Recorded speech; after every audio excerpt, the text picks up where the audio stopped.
Time stops behaving normally. Hours don't separate cleanly here. They blur, stack, and repeat. You sleep, wake, eat, work, and rest again without the sky ever changing. Your body keeps asking for cues that never arrive. No bright edge, no dimming glow, just the same weight of darkness pressing in from every direction. Clocks still move, but they feel unreliable. You check them more often than you need to, not for the time, just to confirm that something is still progressing. Fatigue doesn't follow a schedule, neither does alertness. They drift in and out, untethered. The darkness doesn't rush you. It doesn't threaten. It simply stays. You adjust your habits to it, step by step, and continue forward inside the same unchanging night.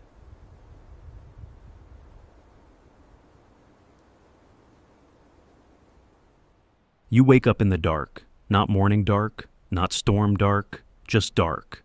The kind that sits in your chest before you even open your eyes. You reach for the lamp, it clicks on.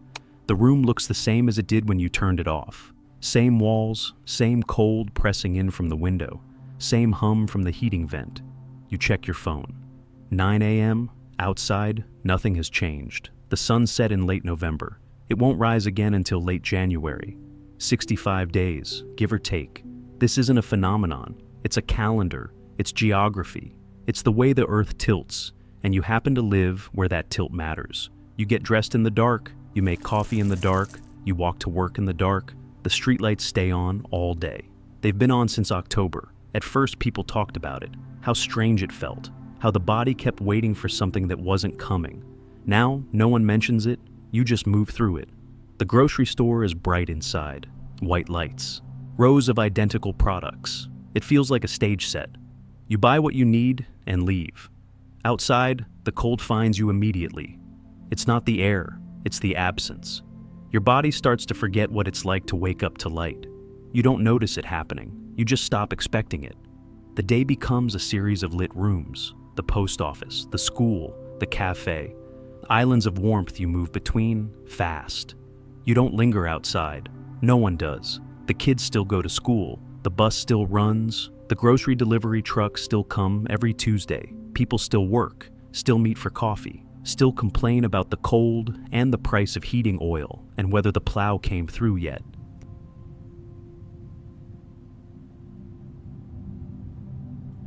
Life continues. It just continues in the dark.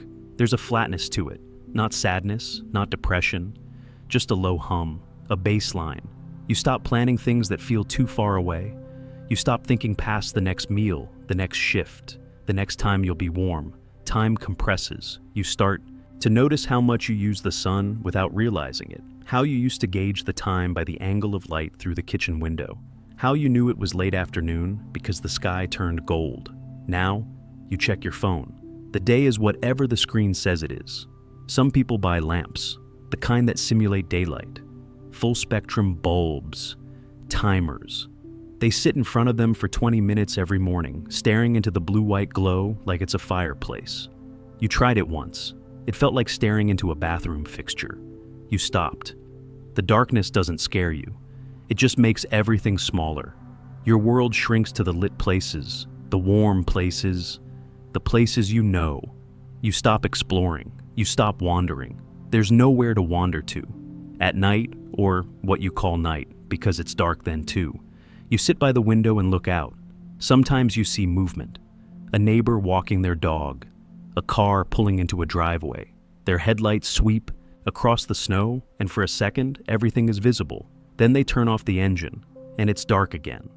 You start to feel it in your legs first. A heaviness, not soreness, just weight. Your body wants to stay still, to stay warm, to conserve. You fight it at first. You go for walks. You make yourself move. But after a while, you stop fighting. You sit more. You sleep more. You tell yourself it's winter. Everyone feels like this in winter. The mail carrier still comes.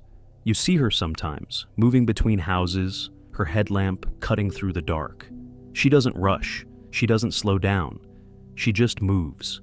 You think about the sun more than you used to. Not in a poetic way, just practically. You think about how it used to wake you up, how it used to make the kitchen feel bigger, how you used to be able to see someone's face across the street without a flashlight. You miss it the way you miss something you didn't know you were using. The forecast says it'll be back in a few weeks, late January, maybe early February, depending.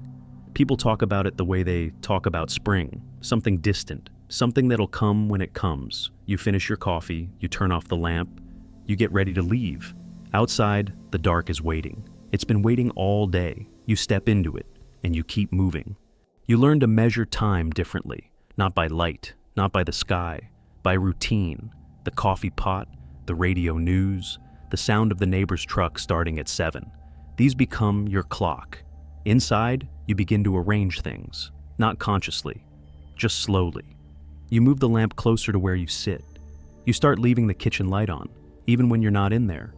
You stop closing the curtains. There's nothing to block out. The house feels different now, smaller, but also deeper.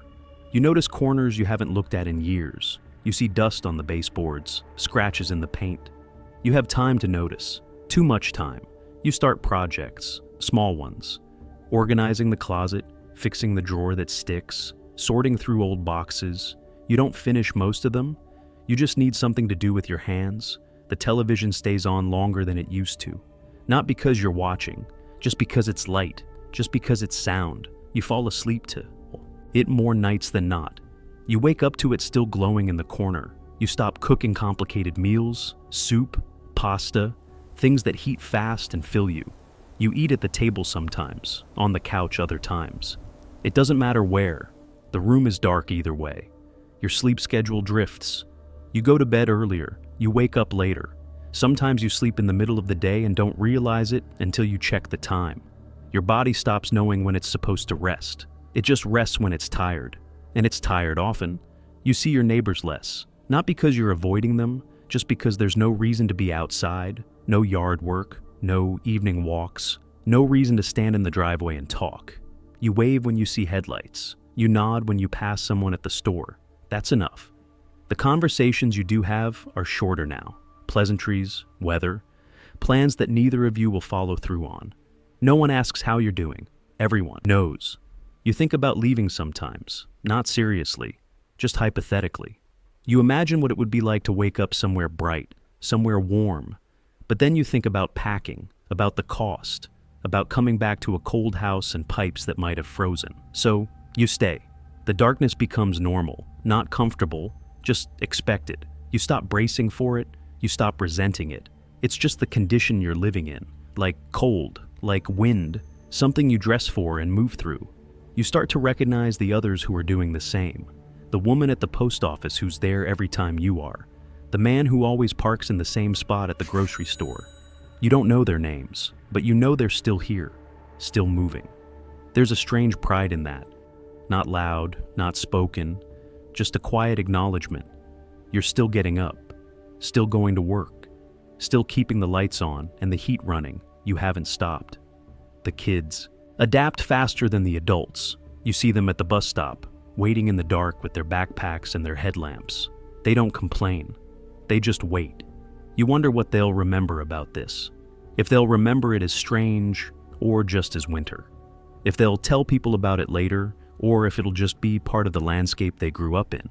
Normal. You start to notice the small shifts. The way the sky changes from black to deep blue for an hour in the middle of the day. It's not light, not really, but it's not as dark. You didn't notice it before, now you do. You watch for it. The calendar says the sun will return soon. Late January, a sliver of light on the horizon, just for a few minutes, then longer the next day, and longer after that. People talk about it like it's a holiday. You don't let yourself think about it too much, because you've learned something in these weeks. You've learned that waiting for relief makes the waiting harder. So you stop waiting. You just keep moving. The lamp stays on in the kitchen. The coffee pot runs every morning. The truck starts in the driveway. The routine holds. And one day, without fanfare, the sky will brighten. The sun will return. And you'll step outside and feel it on your face and remember what it was like to take it for granted. But not yet. For now, you're still here. Still in the dark. Still moving through it.